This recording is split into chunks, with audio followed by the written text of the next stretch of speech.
4 বছৰত 40 বছৰে অসমত যি কাম হোৱা নাছিল এই 4 বছৰত অসমৰ মানুহে এখন নতুন অসম দেখা পালে।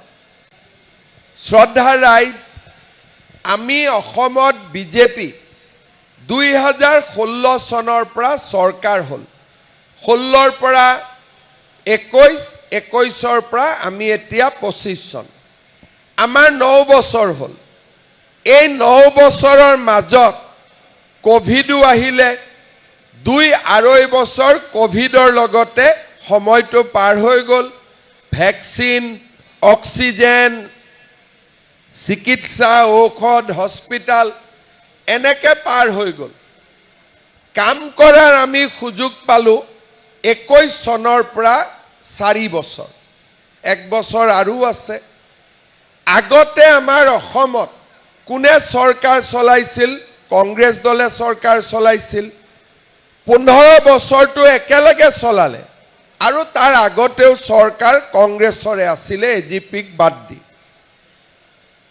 1979 চনৰ পৰা আজি 1920 চন, এক প্ৰকাৰ ক'ব গ'লে 70ৰ পৰা 80, 10, 80ৰ পৰা 90, 10, 90ৰ পৰা 100, 100, 110, 120, 40 বছৰ।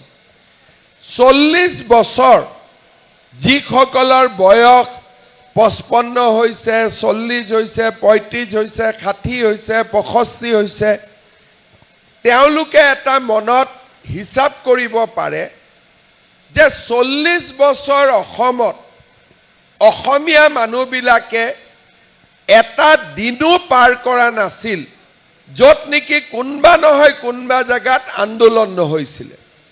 আজি বোলে গুৱাহাটী বন্ধ, কালি বোলে অসম বন্ধ, কালি বোলে ধৰ্ণা, কালি বোলে ধৰ্মঘট, কালি বোলে স্কুল বন্ধ, কালি বোলে নামনি অসম বন্ধ, মধ্য অসম বন্ধ। 15 দিন পাৰ হ'বই নাপায়, কৰবাত বোমা এটা ফুটেই। আৰু কেতিয়াবা কেতিয়াবা ৰাতিপুৱাই খবৰ পাওঁ বোলে আমাৰ গাঁৱৰে ল'ৰা এটাক কোনোবাই গুলিয়াই মাৰিলে। কাৰোবাৰ ঘৰৰ যদি ল'ৰা ছোৱালী পুলিচ চিআৰপিত কাম কৰে, ঘৈণীয়েক মাকৰ সদায় চিন্তা থাকে আজিনো কি হ'ব।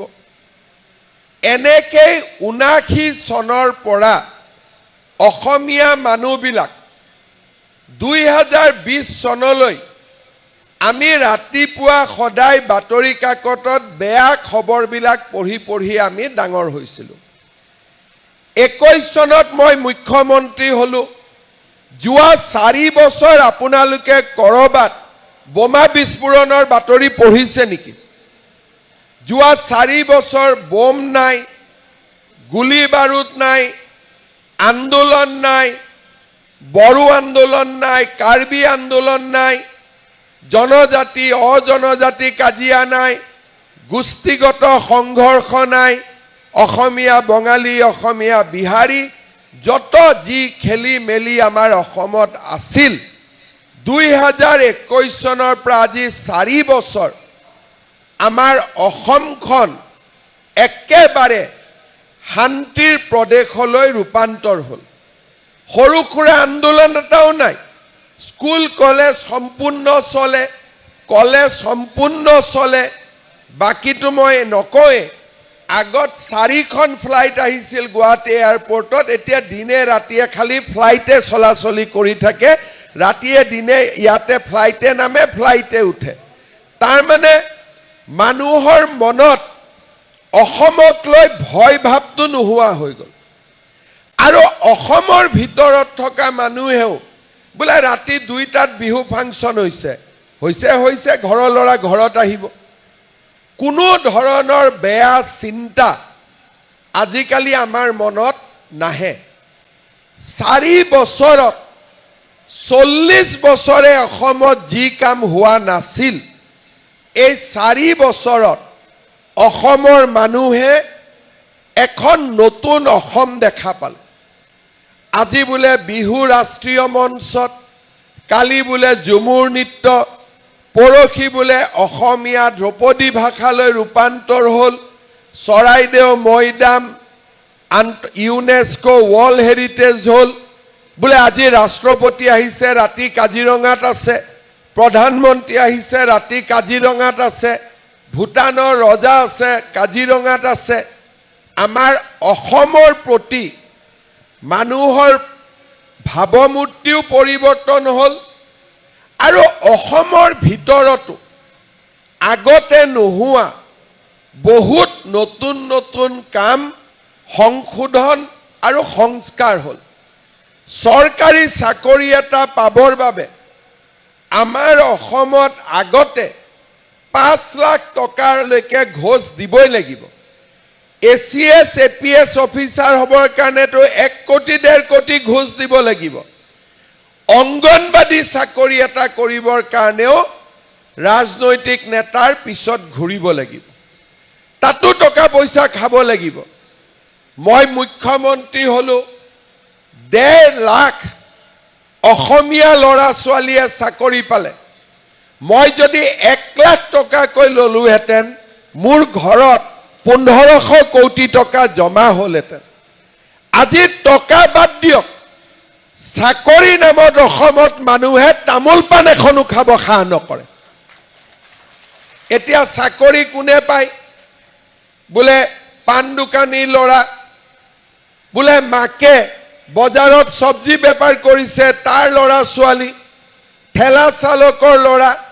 আজি আমাৰ অসমখন দুখীয়া, দৰিদ্ৰ, নিম্ন মধ্যবিত্ত আৰু মধ্যবিত্ত সমাজে আজি টকা পইচা নিদিয়াকৈও চাকৰি পাব পাৰে। ইয়াৰ ফলত লাভ হৈছে কি? আগতে মাকে কয় বাবা স্কুলত যা, স্কুলত গৈনো কি হ'ব, পঢ়ি চাকৰি পাব নেকি? উল্টাই লৰাই মাককে কয় বোলে মা কলেজত যাচোন, বোলে মা কলেজত গৈ কি লাভ হ'ব, চাকৰি পাব নেকি? তোমাৰ পইচা আছে চাকৰি মোক লৈ দিবৰ কাৰণে? এতিয়াতো সেইবোৰ নুখুধে, বোলে যা ভালকৈ পঢ়, মামা আছে চাকৰি পাই যাব। আজি মাক বাপেকেও ল'ৰা ছোৱালীক স্কুলত পঠাব পাৰে যে আমাৰ অসমত এতিয়া টকা পইচাৰ কথা নাই, পঢ় যদি চাকৰি পাবি।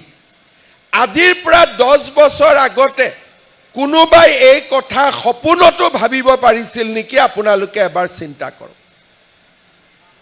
কংগ্ৰেছৰ মানুহবিলাকে যিমান ডাঙৰ ডাঙৰ ঘৰ বনাইছে, গাড়ী কিনিছে, সব চাকৰি নামত কালেকশ্যন কৰা টকা।